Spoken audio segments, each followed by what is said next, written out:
Bom dia, Fabiola. Bom dia, Josias. Bom dia, Léo, e a todos. Bom estar aqui com vocês de novo. Mas é isso, voltei já com bastante animação, né?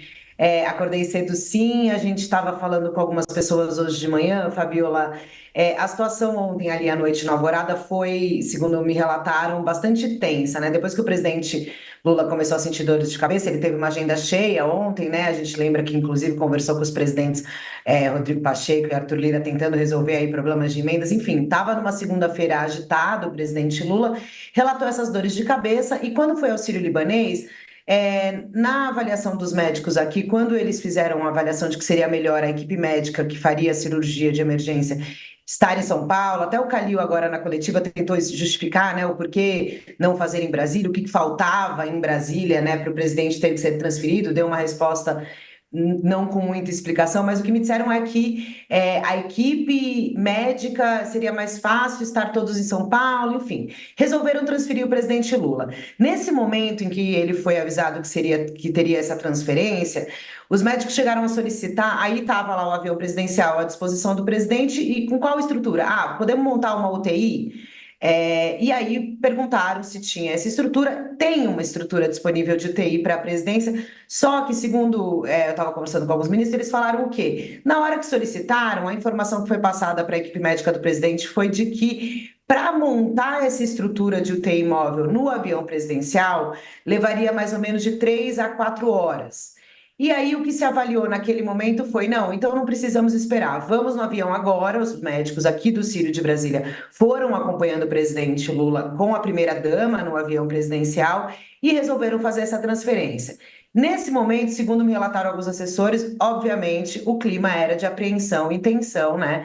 Porque vocês ouviram aqui um médico falando, explicando muito bem sobre toda a delicadeza dessa situação, né, Fabiola?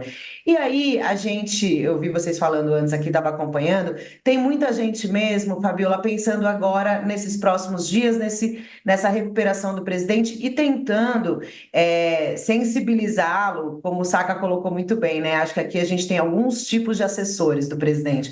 Aqueles que só puxam o saco e falam sim, senhor, e aqueles que fazem algumas ressalvas, alertando ao presidente de que ele precisa se cuidar, de que é necessário ele fazer todos os acompanhamentos médicos de forma correta e obedecer aí, né, todo o protocolo médico.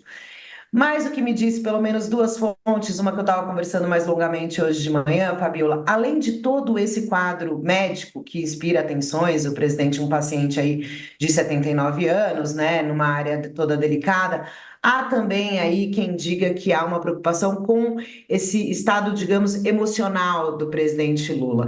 Como colocou o Sakamoto, né? Ele tem dito para algumas pessoas de que ele está percebendo o processo de envelhecimento, né? E que isso é uma coisa que o choca. Ele ficou bastante abalado com essa queda no banheiro. Eu estava conversando com essa fonte que é bastante próxima ao presidente, dizendo que depois, numa conversa quando ele estava relatando sobre a queda, ele falou: olha, esse processo de envelhecimento é realmente uma coisa muito ruim.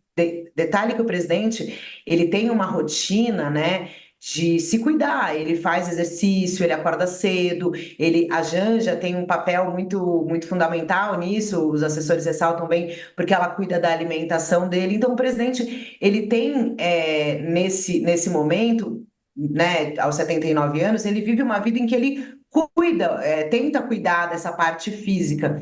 E aí agora alguns assessores falando, bom, a gente espera que ele obedeça os médicos e também que fique aí com a cabeça, né, com o lado emocional bom, para que a gente vai ver as consequências depois, né, para além da saúde médica, de quais as consequências políticas. Porque, inevitavelmente, é como o Sakamoto também colocou, o presidente Lula sempre teve uma imagem muito forte, mas incidentes como esse, acidentes como esse, momentos que mostram a sua humanidade, a sua fragilidade, né, sempre também levantam um debate daquela ausência de um sucessor do presidente Lula, a ausência de uma continuidade desse legado do presidente Lula. Enfim, é muito delicado tudo isso, né, de conversar, porque é como o Saco também falou, não é que a gente está falando que vai acontecer uma fatalidade, que o presidente Lula venha a falecer, enfim, todos nós iremos morrer um dia, mas é uma situação que inspira cuidados e em cuidados e que tem, evidentemente, consequências políticas também, mas essas que vão sendo tratadas mais ao médio e longo prazo, digamos assim, né, Fabiola? E Nesse momento pontualmente, aí, né? então, Isso, fica vou só, ô, essa questão. Carla, eu só vou chamar um Fala. intervalo rapidinho, que a gente está atrasada no Claro. intervalo, a gente segue nossa conversa no YouTube. O intervalo para quem está conosco na TV, já voltamos.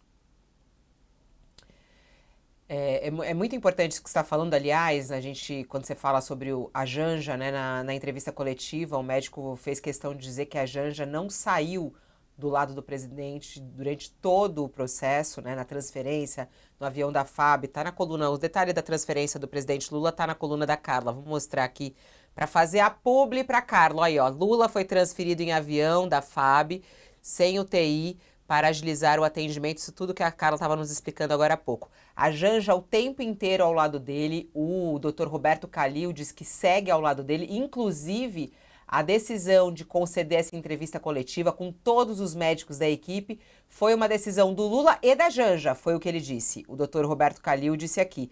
E eu acho que essa importância da Janja, o papel dela em cuidar da saúde do Lula, em acompanhar tudo isso, está muito bem descrito também na nossa série, né, no nosso podcast, que a gente está com o terceiro episódio no ar, a partir de hoje, disponível também para todos em todas as plataformas de podcast, e a gente fala muito sobre esse papel da Janja em cuidar de Lula.